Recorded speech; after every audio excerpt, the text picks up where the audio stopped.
আসসালামু আলাইকুম। সবাই কেমন আছেন? আশা করি সবাই অনেক অনেক ভালো আছেন। আজকে আমি অনেক বেশি মজাদার চিকেন স্যুপ তৈরি করে দেখাবো, যেটা ঘরে থাকা অল্প কিছু উপকরণ দিয়ে তৈরি করা যায়। আর এই শীতে গরম গরম এক বাটি স্যুপ হলে কিন্তু ছোট থেকে বড় সবাই খুশি হয়ে যাবে। সকাল হোক বা সন্ধ্যা, এই স্যুপটা কিন্তু যে কোনো সময় তৈরি করে খাওয়া যায়। এখন কথা না বাড়িয়ে দেখে নেই আমি কিভাবে অনেক বেশি মজাদার এই চিকেন স্যুপটা তৈরি করলাম। এই চিকেন স্যুপটা তৈরি করার জন্য প্রথমে একটা ফ্রাই প্যানে 1 লিটার পরিমাণ ফুটন্ত গরম পানি দিয়ে দিলাম। এখন দিয়ে দিলাম কিছুটা পরিমাণ গোটা গরম মশলা, আর দিয়ে দিলাম সামান্য একটু কাঁচা জিরা, দিয়ে দিলাম 5-6টার মতো সাদা গোলমরিচ।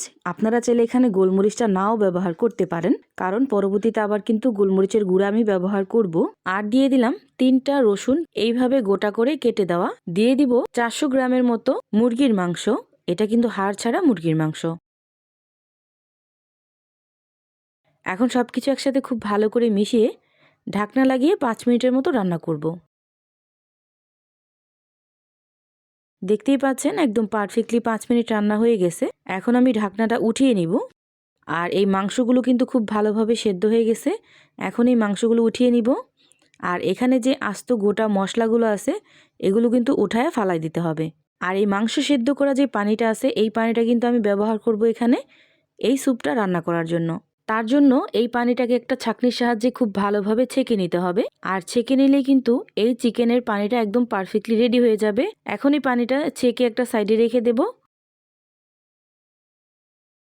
এখন এই সেদ্ধ করা মাংসগুলোকে হাত দিয়ে ঠিক এইভাবে থেতো করে নিব। মাংসগুলো থেতো করা হয়ে গেলে একটা সাইডে রেখে দেব। এখন এই একই ফ্রাই প্যানে আমি এই স্যুপটাকে রান্না করব। এই জন্য 2 চামচ পরিমাণ ঘি দিয়ে দিলাম। আপনারা চাইলে এই স্যুপটা কিন্তু রান্নার সাদা তেল দিয়েও তৈরি করতে পারেন। এখন এখানে দিয়ে দিব 2 কোয়া রসুন কিউব করে কাটা। এখন এই রসুনটাকে কিছুটা পরিমাণ ভেজে নেব। যখনই ঠিক এইরকম ভাজা হয়ে যাবে ওই পর্যায়ে এসে একটা ছোট সাইজের পেঁয়াজ এইভাবে কিউব করে দিয়ে দিলাম। আর 3টা কাঁচামরিচও কেটে এইভাবে দিয়ে দিলাম। এখন সবকিছু একটু হালকা ব্রাউন কালার করে ভেজে নেব।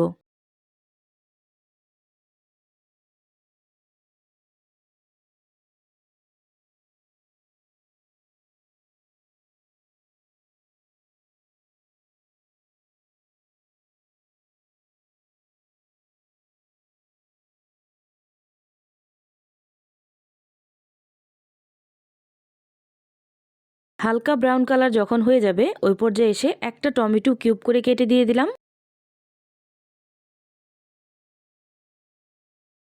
আর দিয়ে দিলাম গাজর কুচি করে রাখা। এখানে কিন্তু ছোট সাইজের 2টা গাজর ব্যবহার করছি আমি। আপনারা চাইলে বড় সাইজের একটা গাজরও এখানে ব্যবহার করতে পারেন। এখন সবকিছু একসাথে খুব ভালো করে মিশিয়ে নিব।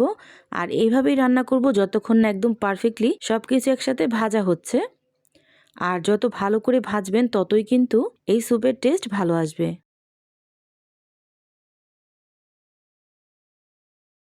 ভাজতে ভাজতে যখন দেখবেন ঠিক এরকম হয়ে গেছে, মানে অল্প হয়ে গেছে, ওই পর্যায়ে এসে এখানে দিয়ে দিবেন আগে থেকে থেতো করে রাখা সেই মাংসগুলো। এখন এই মাংসটা দিয়েও একটু মিশিয়ে নিব।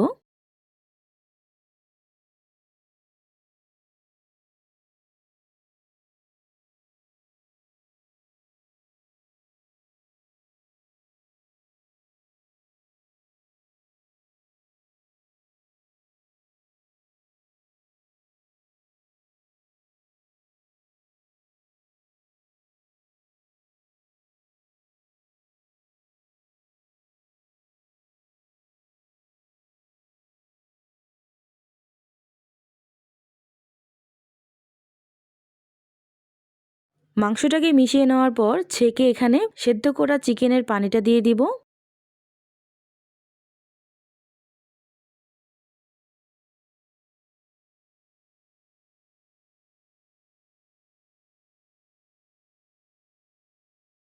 আর আরও 1 কাপ পরিমাণ ফুটন্ত গরম পানিও দিয়ে দিলাম।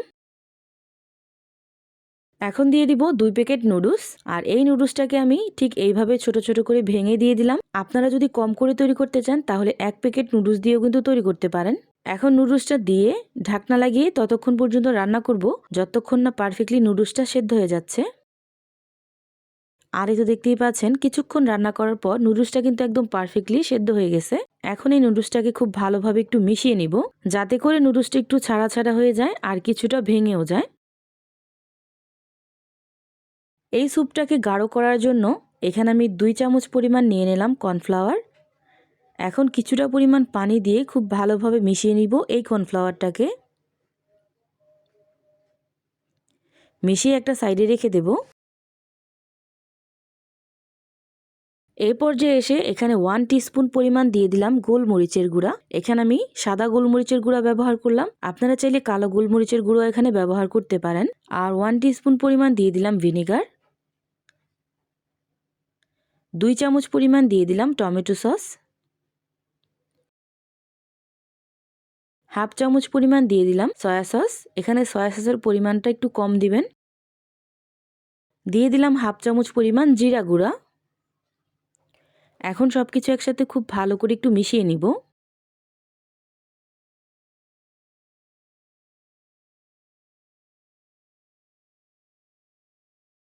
মিশিয়ে নেওয়া হয়ে গেছে। এখন এখানে দিয়ে দিব পরিমাণ মতো লবণ আর আগে থেকে গুলিয়ে রাখা সেই কর্নফ্লাওয়ারের মিশ্রণটা। আর কর্নফ্লাওয়ারের মিশ্রণটা দিব আর খুব ভালোভাবে নেড়েচেড়ে মিশিয়ে নিব। কর্নফ্লাওয়ারের এই মিশ্রণটা দেওয়ার পর কিন্তু স্যুপের থিকনেসটাই পাল্টে যাবে। এখন ঠিক এইভাবে রান্না করব 2 থেকে 3 মিনিট পর্যন্ত।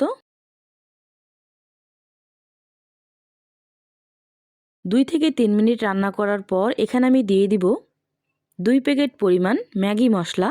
একদম লাস্ট পর্যায়ে এই ম্যাগি মশলাটা দেওয়ার চেষ্টা করবেন, তাহলেই কিন্তু এই স্যুপের টেস্ট ভালো আসবে।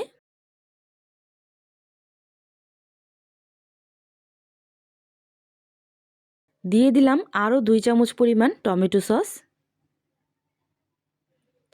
আর এই টমেটো সসটা দেওয়ার কারণেই এই চিকেন স্যুপটা একটু টক ভাব আসে আর খেতেও ভালো লাগে।